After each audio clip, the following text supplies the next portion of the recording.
Alright, here are my note cards. They're on this 8 by 11 sheet of paper, and they're all bullet pointed, and this is the only piece of paper that I have, so I'm not reading off of anything else. One day as I was hiking with my dad, he told me, "Everyone loves a good story. There's nothing more entertaining." That really stuck with me, so I decided in this speech I'm just going to tell you a little bit about my dad's story. My name is James Goodlett, and I grew up in Taylorsville, Kentucky. So did my dad. My dad's name is Rodney Goodlett, and I'm his son, obviously, because I call him Dad. So I have first-hand experience with all of his stories and knowing him.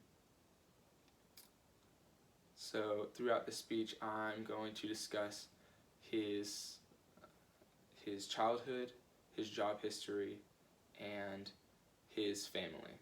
And by the end of the speech, you should be able to describe each of those parts of his life. The first part of his life is his childhood. He spent most of it on a farm in Taylorsville, Kentucky. He grew up on hard work, on the outdoors, and on cornbread and milk. He spent most of his days as a kid hunting in the mornings, and then working in the tobacco fields during the day, and then from there ending it all with a glass of cornbread stirred into some milk.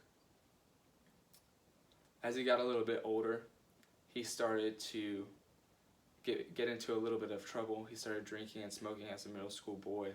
But when he was 15, he decided to go to a church camp called Camp Crestwood, and at that church camp, he gave his life to Jesus and experienced the grace and forgiveness of Jesus, and that kind of changed his experience, or his direction of life. The second part of my dad's life is his job history. So, growing up, he always wanted to be an outdoorsman. He wanted to be a game warden so that he could get paid to be hunting and fishing and outdoors and doing what he loves. But when he gave his life to Jesus, that kind of changed the direction of his life. He decided that he wanted to go to a Bible college and get a Bible degree. And so he did. And that led him to his first major job as a youth pastor. He youth pastored for 8 years. And then from youth pastoring, he started working for an organization called Youth Alive, where he helped at-risk teenage boys stay on the right path and helped nurture them and teach them.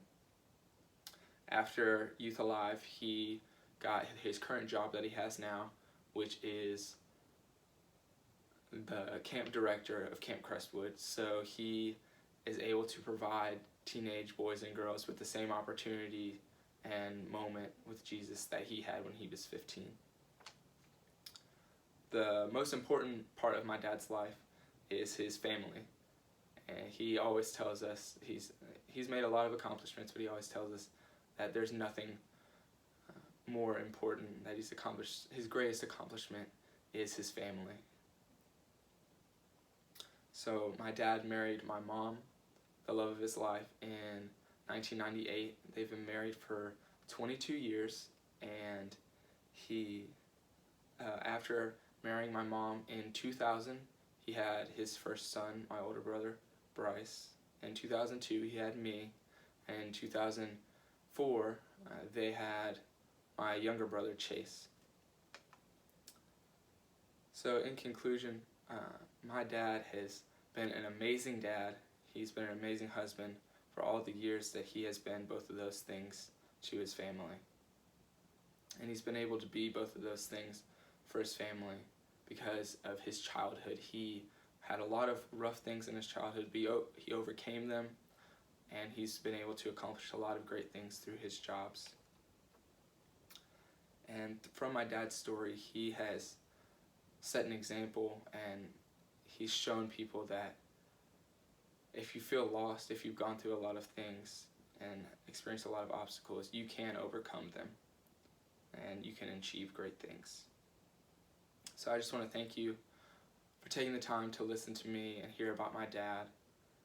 And if you have any follow-up questions about my dad and his story, you can email me. Feel free to email me. And just thank you again for hearing about my dad.